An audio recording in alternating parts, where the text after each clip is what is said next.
يا أيها الذين آمنوا اتقوا الله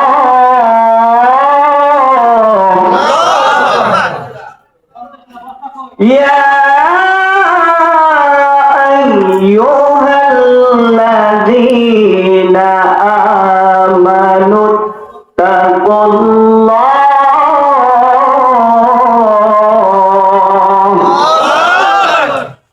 حق تقاته ولا تموتن إلا وأنتم مسلمون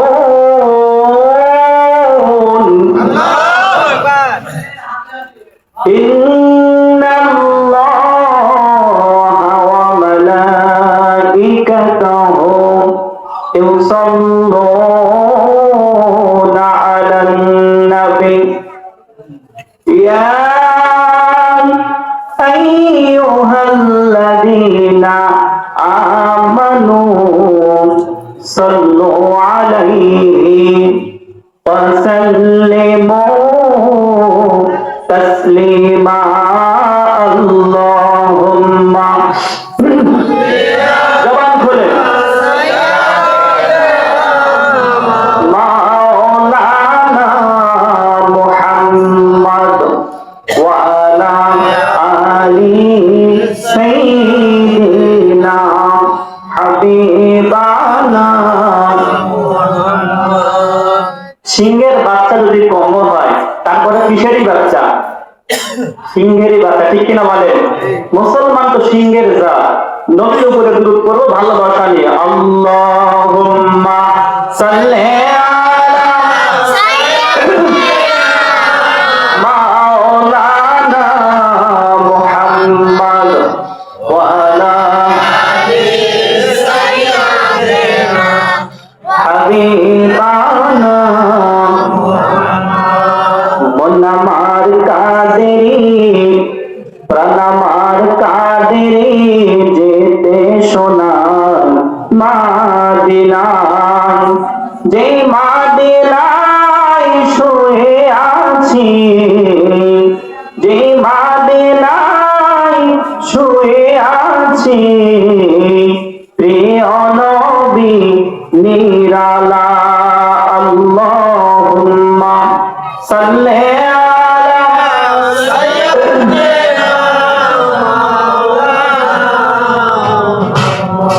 ওয়া আলা আলি সাইয়্যিদিনা হাবিবানা মুহাম্মদ বালাগাল উলা বিকামালিহি কাশাফাত দুজা বিজামালিহি হাসনাত জামিউ খুসালিহি সাল্লু আলাইহি ওয়া আলিহি। একটু জিকির করেন লা ইলাহা ইল্লাল্লাহ। জবান খুলে লা ইলাহা ইল্লাল্লাহ ও লা ইলাহা ইল্লাল্লাহ।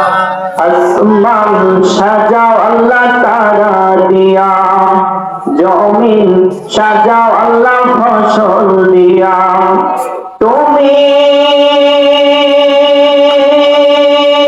আমার সাজাইবা কি দিয়া তুমি আমার সাজাইবা কি দিয়া ওরা নের আমল দিয়া লা ইলাহা ইল্লাল্লাহ জয় লা ইলাহা ইল্লাল্লাহ ও লা ইলাহা ইল্লাল্লাহ। কোন নামে যে ডাকি বলো না প্রভু আগে বলেন কোন নামে যে ডাকি বলো না প্রভু আগে যে নাম ধরে ডাকি তোমার যে নাম ধরে ডাকি তোমায় সেই নামেই ভালো লাগে, কোন নামে যে ডাকি বলো না প্রভু আগে। লা ইলাহা ইল্লাল্লাহ, ও লা ইলাহা ইল্লাল্লাহ, লা ইলাহা ইল্লাল্লাহ মুহাম্মাদুর রাসূলুল্লাহ। সকলে বলি সাল্লাল্লাহু আলাইহি ওয়াসাল্লাম। আলিপুর পশ্চিম পাড়াগানের মসজিদের উন্নয়ন বলতে বিরাট ইসলামী জালসা ও ইসলামী সোয়াবের আজকের এই মাহফিলের সম্মানিত সভাপতি জনাব আলহাজ মোহাম্মদ সিদ্দিকুর রহমান সাহেব আল্লাহ তার গোলামকে সভাপতির আসনে সম্মানিত করেছেন। আল্লাহ যেন তাকে আমৃত্যু পর্যন্ত এই সম্মান আরো বাড়িয়ে দেন। সকলে বলি আল্লাহুম্মা আমিন। আজকের এই মাহফিলের সম্মানিত প্রধান অতিথি আলহাজ মোহাম্মদ আব্দুল আজিজ, সিনিয়র যুগ্ম আহ্বায়ক নাটোর জেলা বিএনপির সংসদ সদস্য পদপ্রার্থী 61 নাটোর 4 গুরুদাসপুর বড়াই গ্রাম। আল্লাহ তার এই গোলামকেও সুস্থতা এবং নেক হায়াত এবং ইসলামের পক্ষে কাজ করার তৌফিক দান করুক। সকলেই বলি আল্লাহুম্মা আমিন। আমার ভাইরা, আজকের এই জালসার প্রধান মেহমান অধ্যাপক জনাব মাওলানা মোহাম্মদ আব্দুল হাকিম সাহেব, সহকারী সেক্রেটারি বাংলাদেশ জামাত ইসলামী নাটোর জেলা শাখা ও সংসদ সদস্য পদপ্রার্থী 61 নাটোর 4 গুরুদাসপুর বড়াই গ্রাম। আল্লাহ তার এই খাদেমকেও কোরআনের জন্য আমৃত্যু পর্যন্ত কবুল করুক। আল্লাহুম্মা আমিন। আজকের এই মাহফিলের সম্মানিত বিশেষ অতিথি জনাব মোহাম্মদ হাফিজুর রহমান ময়না সাহেব, মনোনীত সংসদ সদস্য পদপ্রার্থী এনসিপি। আল্লাহ তার এই গোলামকেও কোরআনের জন্য কবুল করুক। আল্লাহুম্মা আমিন। আরো জনাব মোহাম্মদ জাফর ইকবাল নয়ন, সাবেক সাধারণ সম্পাদক 6 নং কাপিলা ইউনিয়ন বিএনপি। আল্লাহ তার এই গোলামকেও ইসলামের পক্ষে কাজ করার তৌফিক। সকলেই বলি আল্লাহুম্মা আমিন। আজকের এই মাহফিলে আপনাদেরকে কোরআন এবং হাদিস থেকে আলোচনা শুনিয়ে ধন্য করেছেন আপনাদের প্রাণপ্রিয় 14 ভাজন ইমাম সাহেব হযরত মাওলানা হাফেজ শহীদুল ইসলাম সাহেব। আল্লাহ তার এই গোলামকেও কোরআনের জন্য কবুল করুক, তার সম্মান ইজ্জত আল্লাহ আরো বাড়িয়ে দিক। সকলে বলে আল্লাহুম্মা আমিন। আজকের এই মাহফিলে আমার পূর্বে কোরআন এবং হাদিস থেকে আলোচনা করেছেন কারি হযরত মাওলানা মোহাম্মদ রজব আলী মাহমুদ সাহেব। আল্লাহ তার এই গোলামকেও কবুল আর মঞ্জুর করুক। সকলে বলি আল্লাহুম্মা আমিন। এছাড়া আমার সামনে উপস্থিত সম্মানিত 14 মুরাব্বায়ে কেরাম, পদ্মার অন্তরালে বসে থাকা আবেদা সাকেরা যাদের অনন্যে গুণান্বিত সম্মানিত প্রিয় মা বোনেরা সহ আমার পাশে বসে আছে আপনাদের এই জালসার সম্মানিত একজন মেহমান, সুনামধন্য একজন মেহমান, যিনি বিশুদ্ধ পদ্ধতি কোরআন তালিম ফাউন্ডেশনের আঙ্গিকে নাটোর এবং রাজশাহী 2টা জেলার দায়িত্ব পালন করে যাচ্ছেন সুনামের সঙ্গে। আপনাদের সেই 14 জন সম্মানিত মেহমান কারি হযরত মাওলানা হারুন রশিদ সাহেব সহ সকলকে জানায় আলোচনা শুরুতে আবারও আন্তরিক সালাম ও শুভেচ্ছা। আসসালামু আলাইকুম ওয়া রাহমাতুল্লাহি ওয়া বারাকাতুহু ওয়া মাগফিরাতুহু। আমরা সকলে আল্লাহ তাআলার দরবারে লক্ষ কোটি শুকরিয়া আদায় করছি যে আল্লাহ রাব্বুল আলামিন আমাদেরকে তার এই জান্নাতের বাগানে আসার বসার তৌফিক দান করেছে। এজন্য শুকরিয়া আদায় হবে কার বলেন তো? আর বলেন কার? সেই আল্লাহর জবান দিয়ে আমরা আকাশ বাতাস তোলপাড় করে আল্লাহর শুকরিয়া আদায় করছি। সকলেই করছি আলহামদুলিল্লাহ, আলহামদুলিল্লাহ। আর বলছি আলহামদুলিল্লাহ। আমার ভাইরা, সংক্ষেপে আরো একবার দুরূদ সালাম পেশ করছি বিশ্ব নবীর উপরে, যিনি তার উম্মতের জন্য কোনো কিছুকে হা বললে হালাল হয়েছে, না বললে হারাম হয়েছে, সেই মহান নেতার প্রতি আমরা কলিজার থেকে হৃদয়হীন নামও ভালো ডাকতে বলে ইয়া রাসূলুল্লাহ ইয়া হাবিবাল্লাহ। ওই গুহার ভিতর গর্ত থেকে একটা সাপ আমার পায়ে একবার নয় দুইবার নয় পাঁচবার কামড় দিয়েছে। 20টা কারেন্ট শর্ট করার মতো কলিজায় লেগে যাওয়ার কারণে আমি কান্দি। আল্লাহ নবী ডাক দিলেন, সাপ বেরিয়ে আসলো, সালাম দিয়ে দিল। আল্লাহ নবী বললেন, সাপ রে, তোর সালামের জবাব আমি দেব না। সঙ্গে সঙ্গে সাপ জবান খুলে বলল, ইয়া রাসূলুল্লাহ ইয়া হাবিবাল্লাহ, আপনার পায়ে, আপনার আবু বকরের পায়ে কামড় দিয়েছে, আমি সাপের ইচ্ছা নয়, ওই আল্লাহর হুকুমেই কামড় দিয়েছে। বলেন সুবহানাল্লাহ। আল্লাহর নবী আকাশের দিকে মুখ করে ডাক দিয়ে বললেন, ও রব্বুল আলামিন, যে আবু বকরকে আমার হিজরতের সাথী বানালেন, ওই আবু বকর সাপের কামড় খেয়ে মরে যান, এটাই কি আপনি চাইতে দিলেন? আল্লাহ বললেন, হাবিবুল্লাহ, রাগ করবেন না, আপনাকে কতটুকু ভালোবাসে এইটা পরীক্ষা করার জন্য আমি আল্লাহ সাপকে কামড় দিতে বলেছি। নবীজি, আপনার মুখের থুতু মুবারক ওই ক্ষত স্থানে লাগায়া দেন, 20টা পানি হয়ে যাবে। আর শুনে নেন আমি আল্লাহর ঘটনা। আজকের এই আবু বকরের একটা মহব্বতের নেকি যদি এক পাল্লায় দেওয়া হয়, আর সমস্ত মানুষের মহব্বতের নেকি যদি আরেক পাল্লায় দেওয়া হয়, আপনার আবু বকরের এই একটা নেকির ওজন বেশি হবে। বলেন সুবহানাল্লাহ। আর বলেন সুবহানাল্লাহ। আমার ভাইরা, কবরে আমাদের যাওয়াই লাগবে, মৃত্যুর স্বাদ গ্রহণ করাই লাগবে। আল্লাহ পাক বলছেন, কুল্লু নাফসিন যায়িকাতুল মাউত। বলেন সুবহানাল্লাহ। আল্লাহ পাক বলছেন, প্রত্যেকটা প্রাণীকে মৃত্যুর স্বাদ গ্রহণ করাই লাগবে। সুতরাং আমাদেরকে কবরে যাওয়া লাগবে কি লাগবে না? ইচ্ছা থাকলেও যা লাগবে, ইচ্ছা না থাকলেও যা লাগবে। বলেন ঠিক কিনা? আমার বন্ধুগণ, আল্লাহর নবী জনাবে মুহাম্মদ রাসূলুল্লাহ সাল্লাল্লাহু আলাইহি সাল্লাম সাহাবীরে হয়ে বসে আছি। আল্লাহর নবী 10 জন ব্যক্তির নাম ঘোষণা করলেন, বললেন, ও আমার সাহাবীরা, আল্লাহ রাব্বুল আলামিন 10 জনকেই পৃথিবীতে জান্নাতের সার্টিফিকেট দান করেছেন। বলেন সুবহানাল্লাহ। 1 নাম্বার হলো আমার আবু বকর, 2 নাম্বার ওমর, 3 নাম্বার হযরত ওসমান, 4 নাম্বার হযরত আলী। যেই বলেছে 4 নাম্বার হযরত আলী, হযরত আলী রাদিয়াল্লাহু আনহু ডাকতে বললেন, ইয়া রাসূলুল্লাহ ইয়া হাবিবাল্লাহ, এই 10 জনের মধ্যে কি আমি আলীর নামটা আছে নাকি? আলী ডাকতে বলল, ইয়া রাসূলুল্লাহ ইয়া হাবিবাল্লাহ, এই 10 জনের মধ্যে কি আমি আলীর নামটা আছে? আল্লাহর নবী ডাকতে বললেন, বাবা আলী, আমি যখন তোমার নামটা বললাম তুমি কি শোনোনি? আলী ডাকতে বলল, নবীজি, এই আলী অন্য কেউ হতে পারে। আল্লাহর নবী বললেন, অন্য কেউ না, এই আলী আমার জামাই ফাতেমার স্বামী, তুমি আলী। বলেন সুবহানাল্লাহ। আমার বন্ধুগণ, খুব সংক্ষেপ করছি।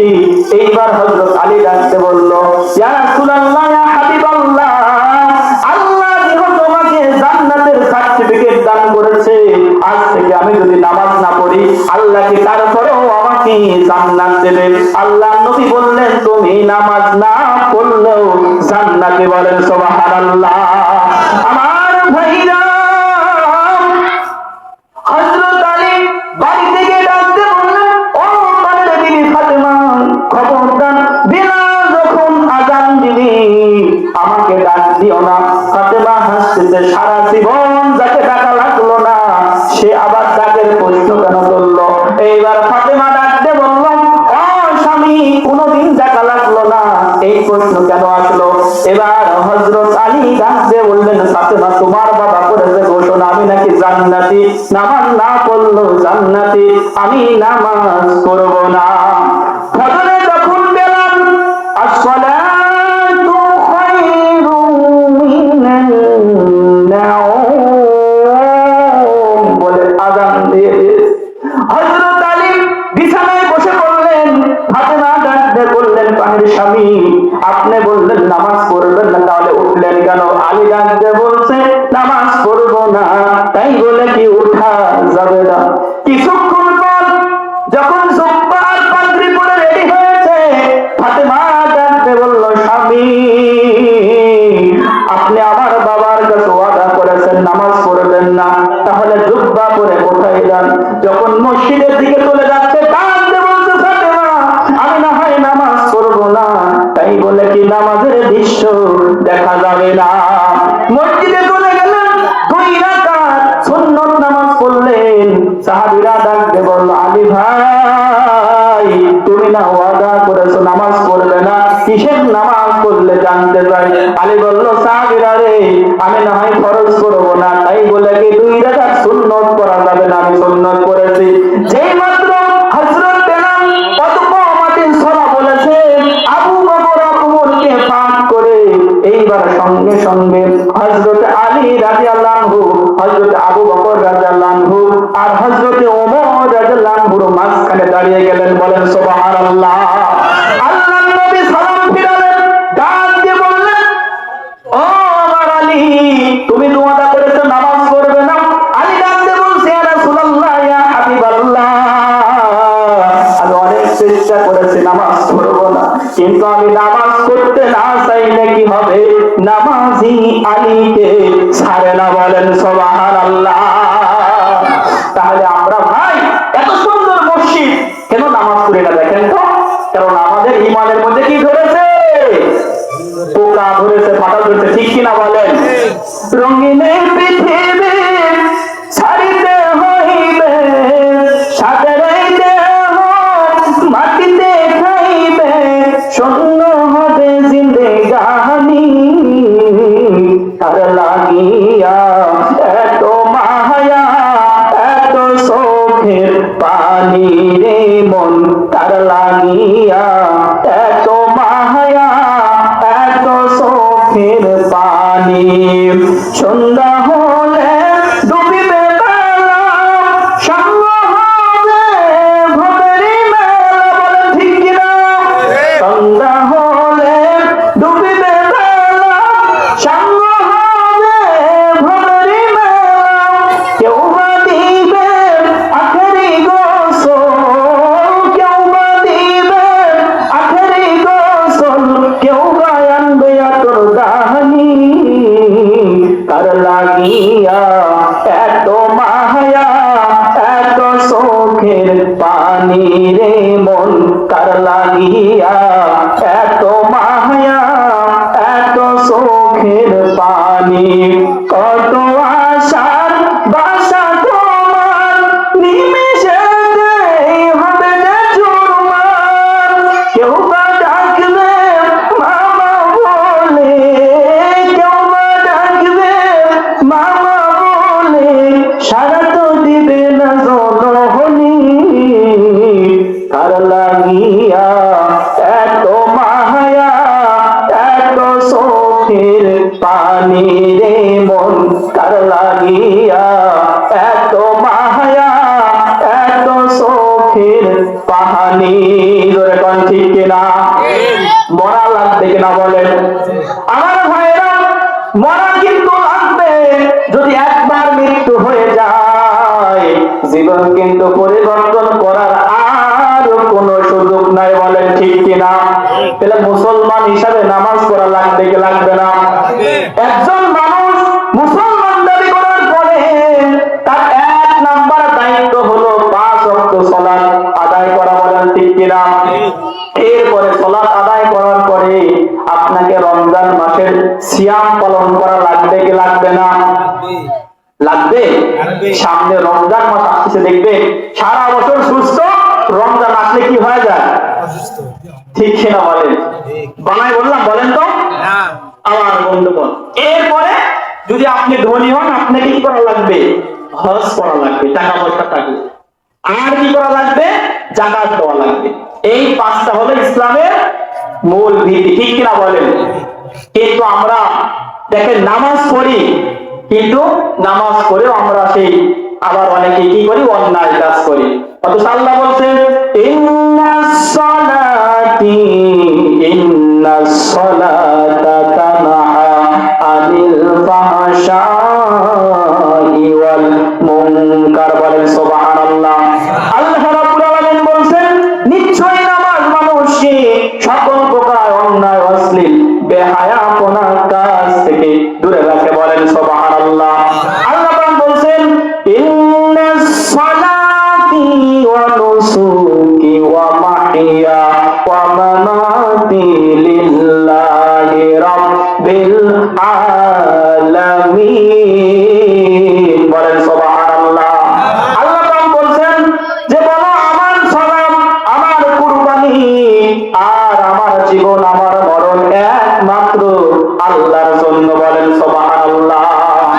কিন্তু মানুষ এখন এমন নামাজও পড়ে সুদও খায়, নামাজও পড়ে ঘুষও খায়, নামাজও পড়ে জিনাও করে, আছে না নাই? তুমি নামাজ পড়িয়া করবা কি, রোজা রাখিয়া করবা কি, কলবেতে ঢুকেছে তোমার দারুণ শয়তানি। বলেন ঠিক কিনা? আছে না নাই বলেন তো? আবার দেখবেন কোরবানি দেয়, আল্লাহ বললেন অনুসুকি, একমাত্র কোরবানি দিতে হবে কার জন্য? আল্লাহর জন্য কোরবানি করলে কবুল হবে।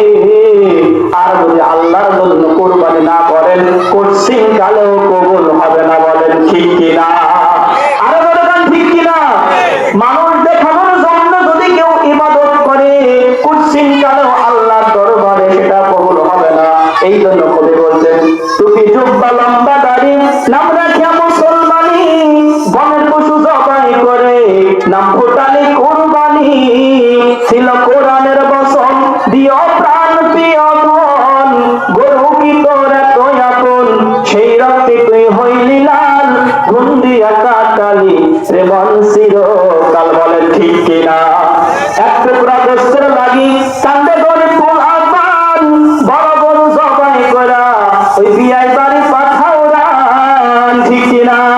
সেই গোস্ত ফ্রিজে থুয়া খাও তুমি বছর ভরিয়া, সেই গোস্ত ফ্রিজে থুয়া খাও তুমি বছর ভরিয়া, পাপের যাকে বুঝাই হইয়া মরা গেছে তাজা ডাল, খুন দিয়া কাটালি রে মন চিরকাল।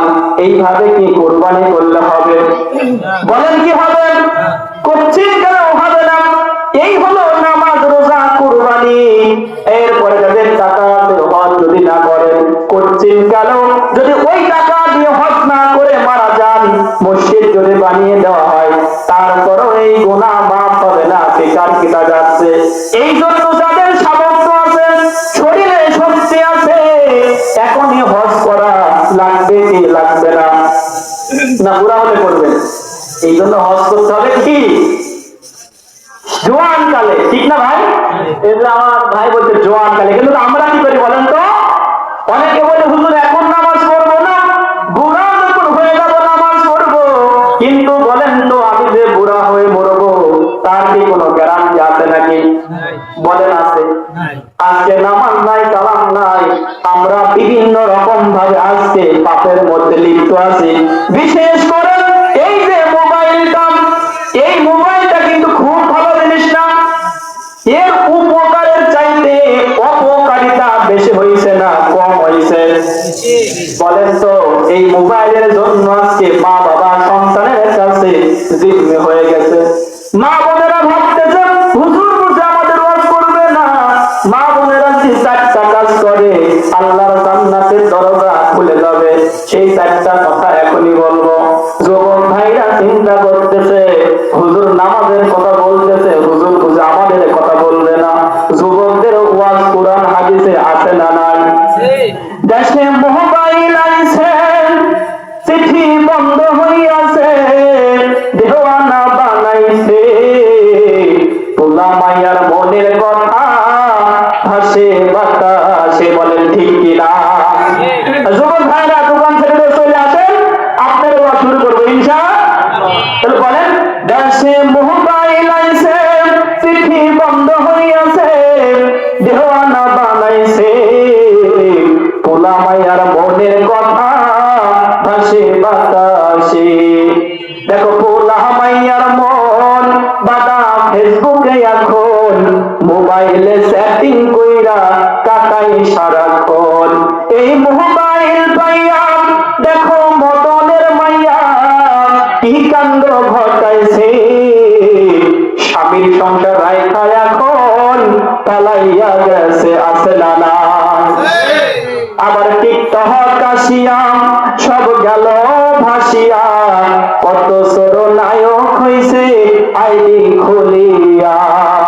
এই মোবাইল ভাই কি জাদু আছে হাই, এই মোবাইল ভাই কি জাদু আছে হাই, পোলাপন বইরাছে, নামাজ রোজা উঠাই রাখছে, শক্ত আকাশে লেখাপড়া উঠায় রাখছে সপ্তম আকাশে। বলেন ঠিক কিনা? ঠিক ঠিক। একটু যুবকদের আনন্দ না দিলে আসবে না। এটাকে নাচতে দেখছেন? বলেন আজকালকার ছেলেরা বই আর বসে না, মোবাইলে সার্চ করিয়া পড়ে। দেশের অবস্থা করুন, বক্তা লাগবে তরুণ। বলেন ঠিক কিনা? তাহলে যুবকদের অভিযোগ করে দিই, আজকালকার ছেলেরা বই আর বসে না, মোবাইলে সার্চ করিয়া পড়ে। আগের সময় প্রেম করিলে বলতো লোকে পাইছো কি, এখন বলে সব করিয়া বাবু তুমি খাইছো কি। লজ্জা শরম নাই, আইলাম কোন জামানায়। ঠিক কিনা? লজ্জা শরম নাই, আইলাম কোন জামানায়, ভবিষ্যৎ দেখি অন্ধকারে। আজকালকার ছেলেরা বই আর বসে না, মোবাইলে সার্চ করিয়া পড়ে। একালের নারীরা কোরআন হাদিস পড়ে না, টিকটকে ভিডিও তারা করে। আজকালকার নারীরা কোরআন হাদিস পড়ে না, টিকটকে ভিডিও তারা করে। আজকালকার ছেলেরা বই আর বসে না, গুগলে সার্চ করিয়া পড়ে। বলেন ঠিক কিনা? আমার ভাইরা, আমার বন্ধুগণ, আল্লাহ নবী জনাবে মুহাম্মদ রাসূলুল্লাহ সাল্লাল্লাহু আলাইহি ওয়াসাল্লাম বলেছেন, নামাজ রোজা সব ঠিক থাকার পরেও যদি মা বাবার সঙ্গে কারো আচরণ খারাপ হয়, পশ্চিম কালে আল্লাহর জান্নাতে যাওয়া যাবে না। অনেক যুবক আছে আজকে এই মোবাইলের জন্য মা বাবার সঙ্গে খারাপ আচরণ করে। বলেন ঠিক কিনা? অথচ আল্লাহর নবী নিজেও বলেছেন, আল জান্নাতু তাহতা আকদামিল উম্মাহাত, জান্নাত হলো মায়ের পায়ের তলে। বলেন সুবহানাল্লাহ। আল্লাহ রাব্বুল আলামিন বলেন, অকদম রাব্বুকা আল্লা তা'বুদু ইল্লা ইয়্যাহু ওয়া বিল ওয়ালিদাইনি ইহসানা। বলেন সুবহানাল্লাহ। আল্লাহ পাক বলেন, একমাত্র শুধুমাত্র আমি আল্লাহর গোলামি করবে, এরপরে মা বাবার সঙ্গে ভালো আচরণ করবে। আজকে বলেন তো, মা বাবার কলিজায় আঘাত দেয়, দুঃখ দেয়, এরকম সন্তান আছে না নাই? আমার ভাইয়েরা, এক দলের প্লেয়ার যদি আরেক দলকে গোল দেয়, একজন প্লেয়ার যদি অফসাইড থাকে, বলেন তো গোলটা কি হয়? বলেন গোল কি হয়? কারণ কি? এই দলের একজন প্লেয়ার ওই দলে অফসাইড থাকার কারণে গোল হয় না। আমি যত বড় হুজুর হই, মাওলানা হই, মুন্সি হই, নেতা হই, হাজি হই, যদি মা বাবার সঙ্গে সম্পর্ক খারাপ হয়, আল্লাহর জান্নাতে যাওয়া যাবে না। বলেন ঠিক কিনা? আমার ভাইরা, আল্লাহর নবী জনাবে মুহাম্মদ রাসূলুল্লাহ সাল্লাল্লাহু আলাইহি ওয়াসাল্লাম বলেছেন, হুমা জান্নাতু ওয়া নারুকা, তোমার মা বাবাই হলো তোমার জান্নাত, তোমার মা বাবাই হলো তোমার জাহান্নাম। যদি মা বাবার সঙ্গে ভালো আচরণ করো, তোমার মা বাবা তোমাকে জান্নাতের দরজা দেখাবে। আর মা বাবার সঙ্গে যদি খারাপ আচরণ করো, আল্লাহর জাহান্নামের দরজা তোমার লাগবে। বলেন নাউযুবিল্লাহ। আমার বন্ধুগণ, আল্লাহর নবীজি বলেছেন, তিনজন ব্যক্তি যদি দোয়া করে নিঃসন্দেহে কবুল হয়। একজন হলো মা বাবা, আরেকজন হলো মুসাফির, আর আরেকজন হলো মাজলুম। বলেন সুবহানাল্লাহ। এই জন্য মা বাবার সঙ্গে খবরদার খারাপ আচরণ করা যাবে না। বলেন ঠিক কিনা? একজন সাহাবী এসে বলল, ইয়া রাসূলুল্লাহ, ইয়া হাবিবাল্লাহ, আমি আপনার সঙ্গে জিহাদে যেতে চাই। আল্লাহর নবী বললেন, সাহাবী তোমার কি মা জীবিত আছে? ডাকতে বললেন, মা তো জীবিত আছে কিন্তু অসুস্থ। আল্লাহর নবী বললেন, যাও সেবা করো, তাহলেই তুমি জিহাদে সওয়াব পেয়ে যাবে। বলেন সুবহানাল্লাহ। আমার ভাইরা, আল্লাহর নবী একজন সাহাবী আসলো, ডাকতে বলল, ইয়া রাসূলুল্লাহ, ইয়া হাবিবাল্লাহ, মা বাবার হকটা কি? আল্লাহর নবী বললেন, তোমার মা বাবা যদি তোমার উপরে সন্তুষ্ট থাকে, তাহলে আল্লাহ তোমার উপরে সন্তুষ্ট। বলেন সুবহানাল্লাহ। আমার বন্ধুগণ,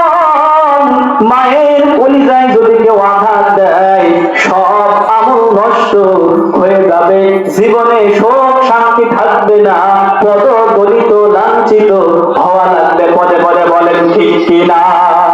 আমার লাগা কাঁদলি মাগো, আমার লাগা কাঁদলি মাগো সারাটি জীবন, কোথায় গেলে পাবো আমি তেমন কোন জন, কোথায় গেলে পাবো আমি তেমন কোন জন।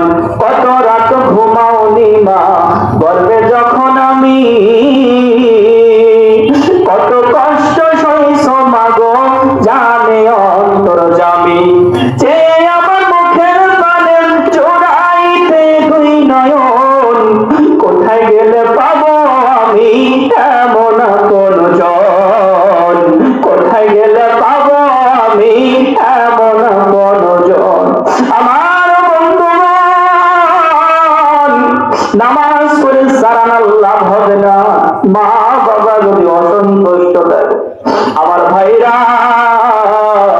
যেই দিন আমরা মায়ের পেটের ভিতরে চলে আসলাম, আস্তে আস্তে যখন বড় হতে লাগলাম, আমার আপনার মা খেতে বসেছে, খাবার খেতে পারে না, ঘুমানোর জন্য বিছানায় চলে গেল ঘুমাবে, ঘুমাতেও পারে নাই, মা ঘুমাতে পারে না, মা ঘুমাতে পারলো না, খেতে পারলো না, এইভাবে করে